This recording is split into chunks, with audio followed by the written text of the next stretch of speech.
भाई का प्यार। नदी किनारे पंडित जी तपस्या करने के लिए रोज जाया करते थे। वहाँ उन्हें हर रोज नदी के पास एक काले रंग का कौवा दिखाई पड़ता था। कौवा बिल्कुल भी काई-काई नहीं करता था, बल्कि चुपचाप पानी की तरफ लगातार देखता ही रहता था। स्वामी की नजर हर रोज उस पर जाती और वो सोचते, क्या बात है, ये कुछ कहता क्यों नहीं, चुपचाप यूं ही बैठा रहता है। जरूर कोई बात है, आज मैं इससे पूछ ही लेता हूँ। क्या बात है कौवे, तुम हर रोज यहाँ आकर उदास क्यों बैठ जाते हो? पंडित जी, यहाँ पर मेरी पत्नी डूब कर मर गई और उसे बचाने के पीछे मेरा भाई भी मर गया। उन दोनों की याद में यहाँ बैठता हूँ। अब मेरा दुनिया में कोई नहीं, कहाँ जाऊँ, क्या करूँ, कुछ समझ में नहीं आता। दिल तो चाहता है इस नदी में डूबकर जान दे दूँ। ऐसी बातें नहीं करते। मैं यहाँ रोज बैठकर तपस्या करता हूँ पंडित जी, जैसे आप करते हैं। जानते हैं, देवी माँ ने मुझे दर्शन भी दिए हैं और उन्होंने कहा है वो मेरी हर इच्छा पूरी कर सकती हैं, मगर मेरी पत्नी और भाई को वापस नहीं लौटा सकती। मैं समझ सकता हूँ कौवे, तुम आराम से बैठो और अपनी साधना करो। मैं भी यहाँ साधना करने ही आता हूँ। यहाँ का शांत माहौल मुझे बहुत आकर्षित करता है। पंडित आराम से वहाँ बैठकर साधना करने लगते हैं। एक दिन तेज तूफान आता है। पानी की लहरें जोर जोर से ऊपर उठने लगती हैं। पानी इतनी तेज आ जाता है कि पानी ऊपर से आकर स्वामी को बहा कर ले जाता है। ये बात कौवा देख लेता है। कौवा उड़कर पेड़ के ऊपर पहुंच जाता है, मगर स्वामी डूब चुका था। हे माता, ये क्या? स्वामी तो बहुत अच्छे कर्म करने वाले इंसान थे, उन्हें आपने क्यों ले लिया? आपने मुझे वरदान दिया था ना कि मैं किसी के लिए भी कुछ मांग सकता हूँ। मैं चाहता हूँ स्वामी पंडित को आप वापस लौटा दें। पानी से देवी प्रकट होती है और स्वामी को वापस लौटा देती हैं। स्वामी की जब आँख खुलती है तो वो हैरान रह जाते हैं। ये क्या? मैं तो डूब चुका था ना, मैं वापस कैसे आया?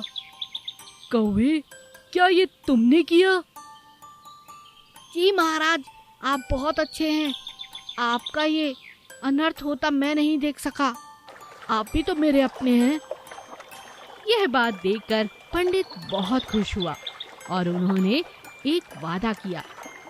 देखो कौवे, तुम हमेशा कहते हो कि दुनिया में तुम्हारा कोई नहीं। आज से मैं तुम्हारा सच्चा मित्र हूँ। आज के बाद हम दोनों साथ में तपस्या किया करेंगे। चलो, आज दूसरे गांव चलते हैं। अब कौवा हमेशा तपस्वी के साथ रहने लगा। 5 जादुई चूहे। लाला रोशन लाल और उनकी पत्नी बहुत पैसे वाले थे, मगर लाला रोशन लाल का हमेशा लालच बढ़ता ही जाता। दान पुण्य और बड़ी बड़ी बहुत सारी ऐसी चीजें वो करते रहते थे जिनसे उन्हें हमेशा मुनाफा हो। लाला रोशन लाल की जिंदगी में किसी चीज की कमी नहीं थी, सिवाय इसके कि उनकी धर्म पत्नी को एक अजीबोगरीब बीमारी थी, जिसके कारण वो हर एक बात को 5 बार दोहराती थी। एक दिन लाला ने बहुत बड़ा यज्ञ रखा और माने हुए पंडित पुरोहितों को बुलाया। पंडित ने पूजा शुरू की और लाला जी की पत्नी से कहा, जाइए लाला जी को बुलाकर लाइए। अभी आती हूँ पंडित जी, अभी आती हूँ पंडित जी, अभी आती हूँ पंडित जी, अभी आती हूँ पंडित जी, अभी आती हूँ पंडित जी। पंडित जी इतनी बार ये सुनने के बाद परेशान हो गए। लाला जी की पत्नी लाला जी के पास पहुंचकर कहती है, पंडित जी बुला रहे हैं, पंडित जी बुला रहे हैं, पंडित जी बुला रहे हैं, पंडित जी बुला रहे हैं, पंडित जी बुला रहे हैं। अरे अरे भाग्यवान, सुन लिया। ये तुम्हारी बड़ी बुरी आदत है। कभी कभी तुम्हारी जबान ऐसी अटकती है कि हर बात 5 बार कहे बिना रुकती ही नहीं हो। चलो चलो, पूजा के लिए देरी हो रही है। पति पत्नी जाकर पूजा में बैठ जाते हैं। पूजा बहुत अच्छी तरीके से संपन्न हो जाती है। तब पंडित जी लाला जी से कहते हैं, आज की पूजा बहुत सुंदर और सफलतापूर्वक संपन्न हुई है लाला जी। आपको आज की इस पूजा का एक बहुत बड़ा आशीर्वाद मिलेगा। केवल एक चीज, जो आपकी पत्नी पहली बार बोलेगी उसका 5 गुना आपको मिलेगा। लाला जी ये बात सुनते ही बहुत खुश हो जाते हैं, क्योंकि वो जानते थे उनकी पत्नी हर बात को 5 बार कहती है, यानी उन्हें जो भी फल मिलेगा वो 5 गुना से भी ज्यादा 5 गुना हो जाएगा। लाला जी बहुत खुश थे कि अचानक उनकी पत्नी को अपने घर के अंदर बाहर से एक चूहा अंदर जाता हुआ दिखाई देता है। पत्नी जोर से कहती है, चूहा चूहा चूहा चूहा चूहा। 5 बार चूहा कहने के बाद पंडित जी और लाला जी हक्के बक्के रह जाते हैं और पंडित जी जोर जोर से हंसते हुए कहते हैं, बस हो गई ना बात लाला जी, अब आपको ये 5 चूहे संभालने होंगे। ये अब जादुई चूहे बन गए हैं। मैं आगे पूरी बात करता इससे पहले ही भाभी जी ने चूहा कह दिया। जो भी ये बात पहली बार बोलती उसका 5 गुना जादुई असर होना था। अब इन्होंने चूहा कहा है, यानी के 5 से भी ज्यादा चूहे, 5 गुना और चूहे आपके घर में रहेंगे, और वो भी कोई ऐसे वैसे नहीं, जादुई चूहे। लाला जी अपने सर पर हाथ रखकर पछताने लगते हैं और उनकी पत्नी, हाय राम, मुझसे ये क्या हो गया, मुझसे ये क्या हो गया, मुझसे ये क्या हो गया, मुझसे ये क्या हो गया, मुझसे ये क्या हो गया। गर्मी बहुत ज्यादा पड़ रही थी। यशोदा रोज अपने आंगन में पक्षियों के लिए पानी और अनाज रखा करती थी। हर रोज वहाँ पर 5 कबूतर आया करते थे। वो 5 भाई थे। 5 पानी पीते और अनाज खाते और अपने घर वापस लौट जाते। यह देखकर यशोदा का मन बहुत प्रसन्न होता था। आ गए मेरे 5 के 5 कबूतर। हाँ हाँ, पानी पियो, अनाज खाओ। यशोदा उन्हें पानी पिलाकर और खाना खिलाकर बहुत प्रसन्न होती और फिर खुद भी खाना खाकर आराम करने बैठ जाती। 5 कबूतरों में से एक कबूतर बहुत चालाक था, जो सबसे बड़ा था। वो बाकी भाइयों को कहता था, अरे अरे, कितना खाए जा रहे हो, मैं सबसे बड़ा हूँ, पहले मुझे खाने दो। बड़ा कबूतर सारे अनाज अकेले ही खा जाता था और बाकी कबूतरों के लिए थोड़े से दाने छोड़ दिया करता था। चारों कबूतर बहुत सीधे और भोले थे। वो अपने बड़े कबूतर की बात मानते थे। धीरे धीरे बड़ा कबूतर बहुत मोटा होता चला गया।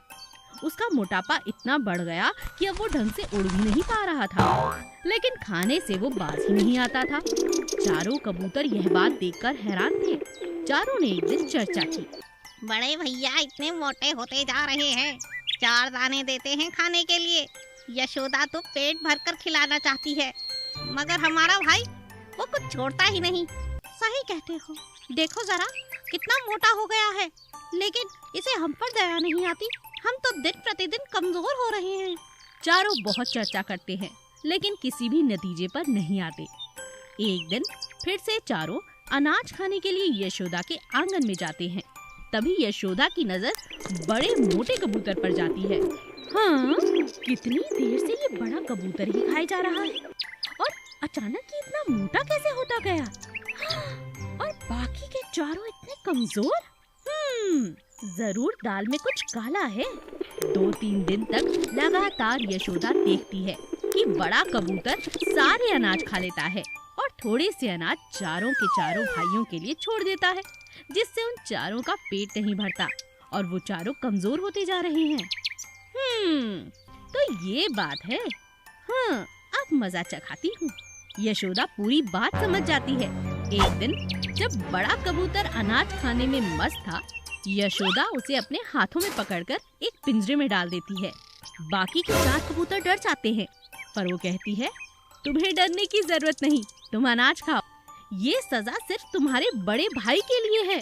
बड़ा कबूतर हैरान रह जाता है और पूछता है, क्यों? ऐसा क्यों भाई? मैं सब जानती हूँ। सारे के सारे अनाज तुम खुद खा जाते हो और अपने चारों भाइयों को इतना कमजोर कर दिया है। अब जब तक ये मोटे तगड़े नहीं हो जाते और तुम पतले नहीं हो जाते, तुम इस पिंजरे में ही रहोगे।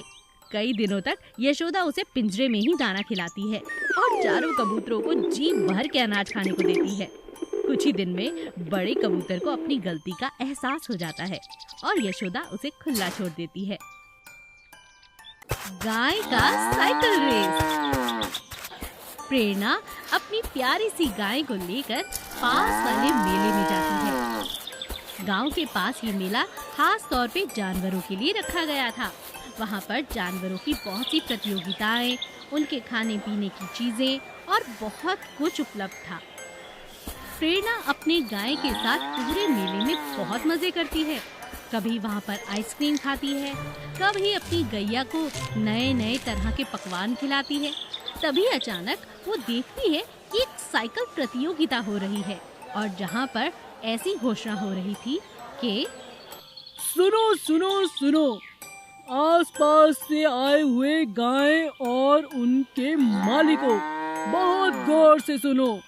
आज की ये प्रतियोगिता बहुत खास है। हमारे पास बहुत बढ़िया कंपनी की साइकिल हैं। इस बार हम गाय के साथ साइकिल की प्रतियोगिता करवाएंगे। सभी लोग ये बात सुनकर हैरान रह जाते हैं। तभी प्रेरणा उस आदमी से पूछती है, अरे अरे भैया, कैसी बातें कर रहे हो? गाय कोई साइकिल चलाती है भला? कैसी अजीब बात कर दी आपने। अरे अरे अरे, शांत हो जाओ प्रेरणा, ध्यान से सुनो मेरी बात। ये जितनी साइकिल हैं, गाय को अपने मुंह में रखकर वहाँ जो रस्सी बंधी है, एक कोस दूर तक भाग कर जाना होगा।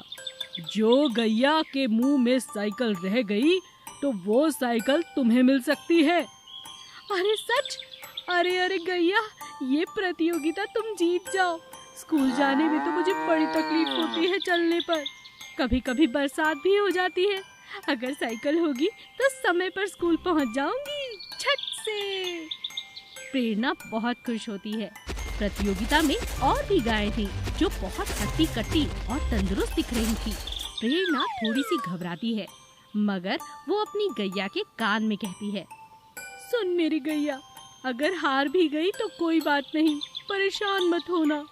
साथ वाली गाय को देखकर तो मुझे घबराहट ही हो रही है। तुम तो उसके आगे कुछ भी नहीं, इतनी हट्टी कट्टी है वो।